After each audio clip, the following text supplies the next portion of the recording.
when cops have to arrest their children. This sounds crazy. Cops have to deal with all sorts of violent and horrifying criminals in their job. But what happens when it's their own children that they have to arrest? Get in the car. You're arrested for DUI. On the 28th of December 2022, a witness had observed a white vehicle strike a traffic light and then quickly drive off. A part of the vehicle's bumper had fallen off in the road after the hit.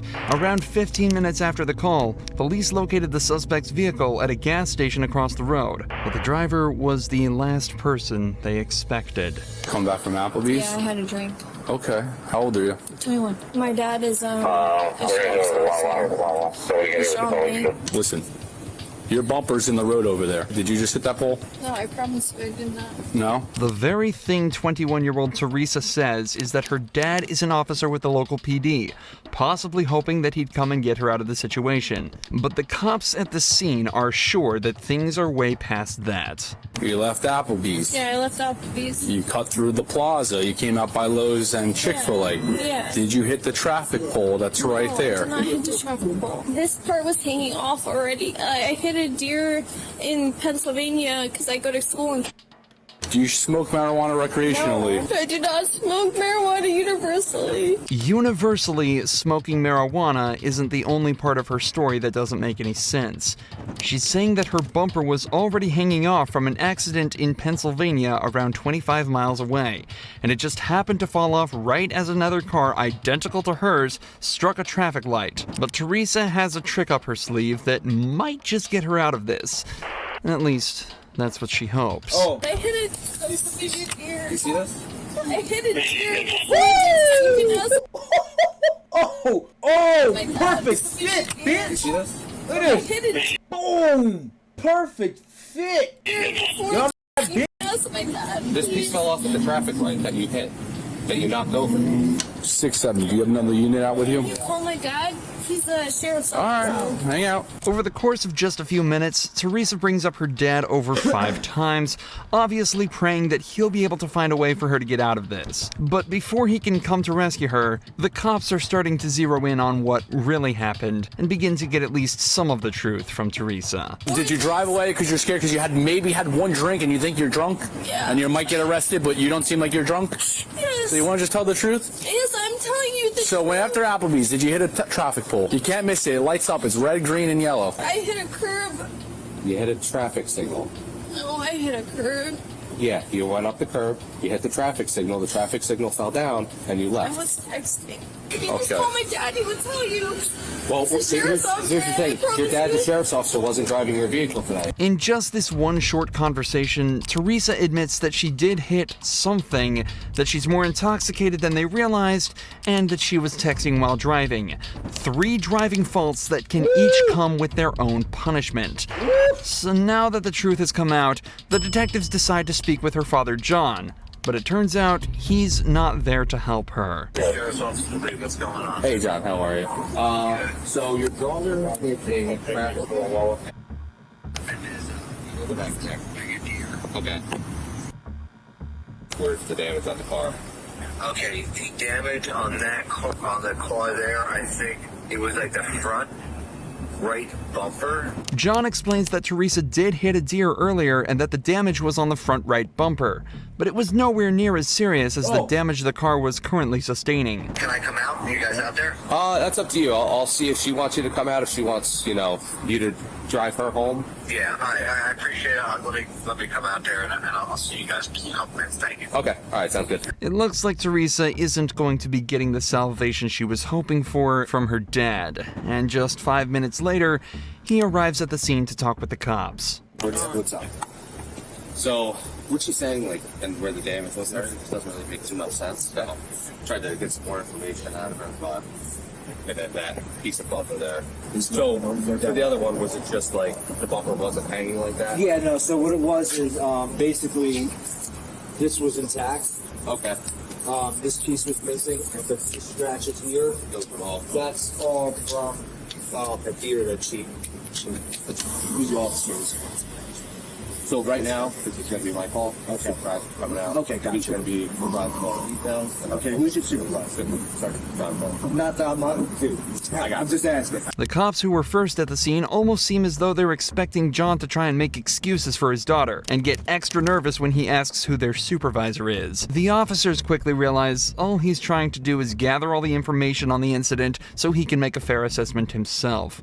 This quickly becomes evident as he checks his text messages from her to try and create a timeline of events. I just want to show you this so you can see it. You home 10:39. What do you think? Time do you think that initial call came? Because she probably hit it and was like, "Dad, what the fuck do I do?" Somewhere between 10:45 and 11. That's about right. When we're talking to her, she was telling us that she fell off. I mean, lying to she knows better. I'm a cop. She knows not to do that. Well, maybe she didn't even. Do you think she? I'm not. I'm saying she didn't lie. Yeah. Okay. I want to be very clear about that. But she might not even look at the freaking car to see if there's any difference. However, despite John's willingness to help the officers out, the sergeant at the scene asks him not to get involved, so to guarantee the integrity of the investigation. So far, everything other than Teresa's conduct has been perfect and is a great example of proper policing. So, it's back to focusing on what Teresa had mentioned earlier. She says she'd only had one drink at Applebee's, but it's starting to seem as though she may be a little more drunk than they realized. Suspicions that were only confirmed after some field sobriety tests. And everything that happened today, right? I don't think that you were okay to take me out there for motor vehicle. Dad! So, Dad! You got okay. Dad! Where's my dad? Oh, your dad's right over here. Charge to the game. You can stop with this shit. Get in the car. You're arrested for DUI. Go ahead. Have a seat. After being forced into the police vehicle by her own dad, Teresa was driven to the police station where her blood alcohol level was tested. It came back as 0.17%, over twice the legal limit. As of this upload, Teresa is still awaiting her penalty, but has been issued a court summons for driving under the influence, reckless driving, and failure to report a car accident. Teresa's dad followed protocol perfectly, but Kenneth Adams' dad did the exact opposite when he tried to abuse his power as a commissioner to try and save his son from prison. Tell me who I called to find out why he's in jail. You want me to sue the son of a county sheriff? In November 2022, Kenneth Adams was pulled over for running a stop sign. But as it turns out, Kenneth was in much more trouble than he realized. How's it going? Good. What did I do wrong? Good. So the reason I stopped you is you didn't come to a complete stop at the stop sign? I did. And then you didn't have your turn signal on. I sure did. Okay. I know for a fact I had my turn signal on. Okay. That's why I was surprised you were pulling me over, but whatever. The officer then took his license and ran it through the system, where he would discover Kenneth had a warrant out for burglary and theft of a vehicle. All of a sudden, Kenneth becomes defensive and refuses to exit the vehicle. Can I get you to step out of the vehicle with me? What are you doing? No, what's going on? Seriously, what's going on? You have a warrant. How do I have a warrant? I don't know how you have a warrant, but it's on our system right now. You have an active warrant out of 7th District Court here in San Juan. I've gone to, no, that's incorrect. Okay. I've gone well, it's on our system right now. Well, I'm not going to argue with you about it. You're going to go to jail tonight on that warrant, okay? No, I'm not. Dude, this is absurd. Mr. Adams, you do have an active warrant for your arrest. And, who issued the warrant, though? The courts have it issued. For what, though? Because I've gone to court for everything. There should not be an active warrant for me anywhere, dude. Kenneth claims that he's already been to court for his previous crimes, but the warrant still calls for his arrest. The suspect is tasked with turning in the documents that prove that they've been to court and completing any classes they were made to attend by the judge. Without those documents, the court cannot confirm they attended anything. So when Kenneth forgot to turn his in, the warrant remained open, and the police had no way to tell that he had in fact been to court. Issued October 13th. For what? It has some felony charges, burglary charges. Dude, I've been to court for that. No, I've been to court for that. You want to know the charges? Yeah, I do. So it has 2 burglary charges listed, a theft charge, mischief. That's on my old case. 3 charges of burglary of a vehicle, and criminal trespass. Yeah, why is that floating up now? Kenneth was taken away to the station, but this is when his father, Bruce Adams, turned up, who turned out to be the county commissioner for the local area. How convenient for Kenneth. Immediately after arriving at the scene, Bruce demanded to know what was going on and quickly started to show signs of corruption. Where's Kenneth? He's in jail. They took him. You already took him to jail? They took him to jail, and I stayed here with the car. Why? For a warrant. Who do I call to find out? To find out the warrant? You're a police officer. Tell me who I call to find out why he's in jail. I gotta be careful with this stuff, Bruce. You understand that? Okay. That's the warrant.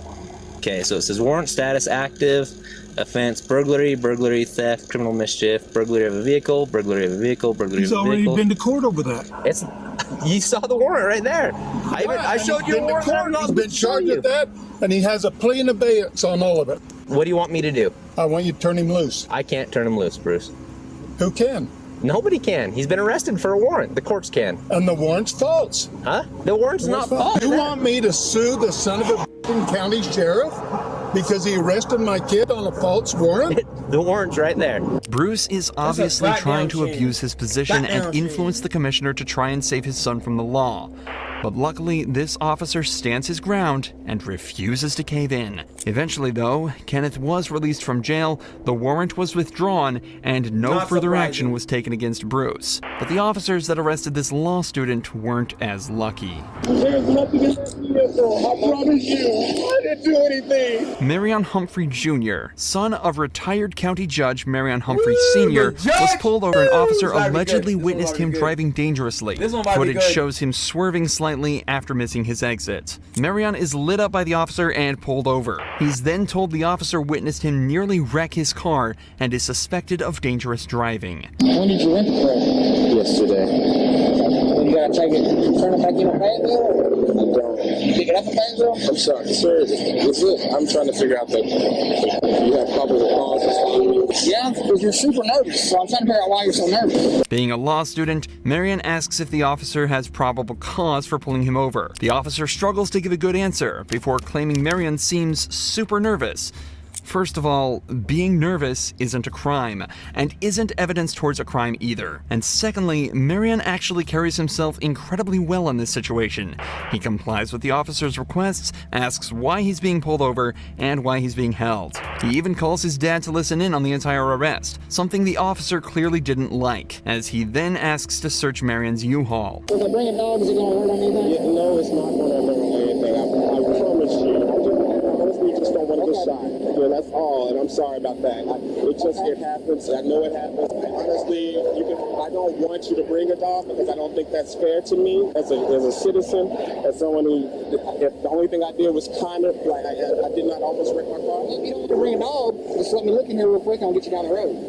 I don't have to bring a dog. I just think that's so invasive of my rights, but you can live in here if you like to. Marion does an extremely good job of eloquently showing how terrifying it can be to be stopped by the police while maintaining a calm and respectful tone with the officer the whole time. But regardless, Marion is placed in handcuffs for over an hour while the cops search his vehicle with a dog. According to the officer, the dog smelled narcotics and alerted the officers before even entering the U-Haul. The dog alerted on narcotics in the vehicle, so I detained him and he's in the back car while I searched the vehicle. But he didn't wreck your truck. No, but he almost did, so that's probably cause of Daddy, he's arresting me. He's arresting me. Give me your other hand. He's arresting me, Dad.